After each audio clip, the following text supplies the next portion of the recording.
I wanted to have you on to talk about the school budgeting stuff. We talked about it a little bit in the past, and just the crazy stuff Arizona schools are doing. We get attacked all the time from Save Our Schools, SOS Arizona. I've seen they've posted some negative stuff here and there on some of your work, but I keep asking these schools folks, how much money is enough? I mean, we're last in the nation in a lot of categories. Across the board, we're about 30% at grade level. And for those folks that don't understand that, that means 30% of the kids are testing at the minimum standard in their grade. That's how poorly the government schools are run. That is how that our kids are not being educated and they're being indoctrinated. And the amount of money that we throw at public schools, if people really realize just how much money we spend.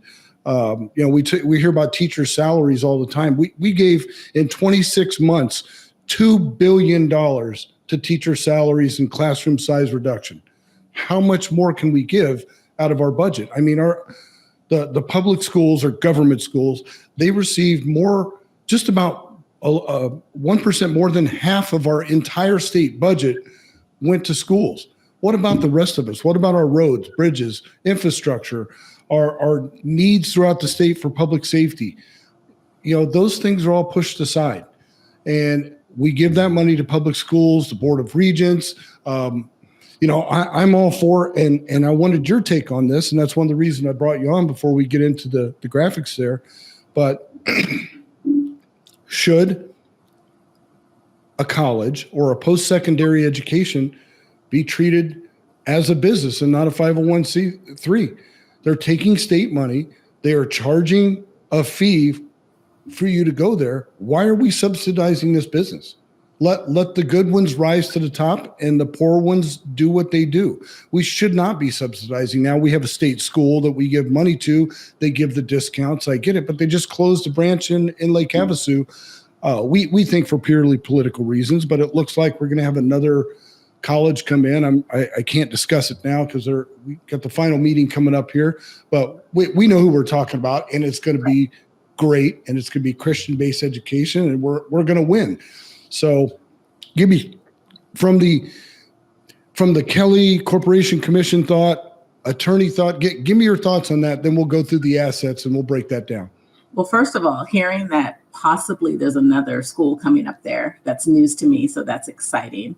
And I will say definitely how these schools have been run, there is definitely should be a push to seeing them as maybe a corporation and not subsidized. Now, I was, definitely concerned with a lot of stuff going on with ASU, even with the curriculum, with, how, quote unquote, woke they are. I just saw an ad or something on Facebook where it says that they do not offer, or they're not offering any Christian education classes, but they offer everything else.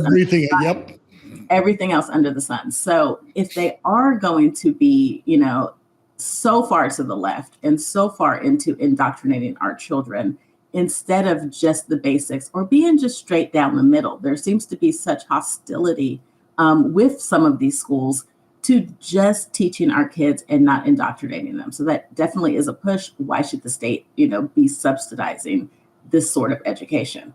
And there's also a lot of things going on too with the schools as far as just, are they doing right by our kids? So, the kids going in, are they getting the correct counseling as far as, getting a sustainable job in the future when they come out?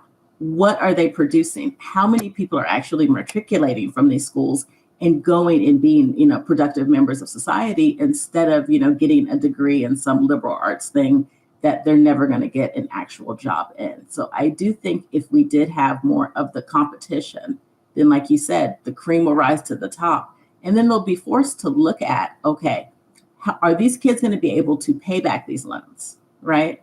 So maybe if they know that the government isn't going to bail them out with government funded loans, that they will actually be producing citizens that can get jobs that will pay back the loans that they get at these educations, at these schools. That's well said. And I had an amendment to a bill. Former Democrat, no longer in the House, was running a bill. And I said, you know what? I don't like the bill, but I'll support it under these conditions. And just what you talked about, I wanted a disclosure form from the colleges saying, or requiring the student to go to the Board of Labor Statistics and provide them the website so they could go and look up that job category and what it pays in your area. Because, the Bureau of Labor Statistics breaks all this down. And, I would want a student, if they're taking out a student loan that they're going to be on the hook for a very long time, they should know what that job in our region, if they plan on staying here or moving on, what that job produces. So you look up, Asian lesbian underwater basket weaving, and you don't see that on the list of any paying job, but yet there's a degree offered in that. Yeah, you've got a degree, but there's no job offering in such a field. And your likely income on that job is going to be zero, but yet you have student loan debt. But you look up, biotech engineer, holy cow, that's a pretty good salary. And guess what? They cost about the same.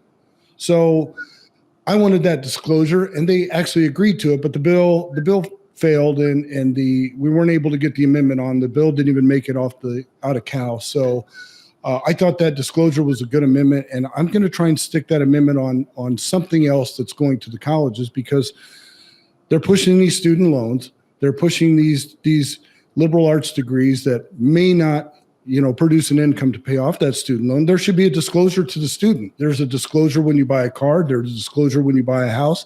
We disclose everything in this day and age, but the college doesn't disclose that if you take one of these classes that your likely income is going to be below the poverty level. That should be disclosed to the student before they sign on the bottom line to take that loan.